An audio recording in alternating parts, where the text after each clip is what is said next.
In this video, I will show you how to export chat history from Telegram. So let's jump straight into it. Now, in order to do this, you actually need to download the Telegram app on your Windows PC. So to do that, you want to open up your Microsoft Store, search for Telegram and install this onto your PC. Once that's done, what you can do is open up the app and link it to your Telegram and log in. Then all you need to do is find the chats that you want to export. So let's take this one for example. And what you would do is click onto the chat to open it up. After doing this, come up to the top right hand corner, click onto the three dots to open this menu, and in this menu you're going to see an option to export chat history, so just give that a click. What you can then do is choose what you want to export from the chat, so if you want to export photos, videos, voice messages and so on and so forth, and once that's done just click the export button at the bottom. Now down here you can see the path, which is where this chat is going to be exported to, so make note of that and you can change this if you want to. Once you're happy with everything, click export and that's going to go ahead and start exporting your chat.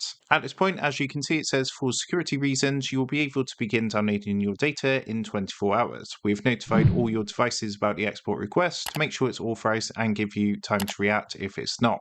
So after you've put the request through, you need to give it 24 hours and then come back and repeat the request using the same device, e.g. the same PC. And then you're going to be able to go ahead and export your Telegram chat history. So that is how to export chat history from Telegram. With that being said, I hope this quick tutorial did help you out today. And if this did help you out, I would really appreciate it if you was to consider dropping down below the video, leaving a like, and also subscribing to the channel. With that being said, I just want to take a minute to thank you guys for watching this quick tutorial, and I will see you in the next video.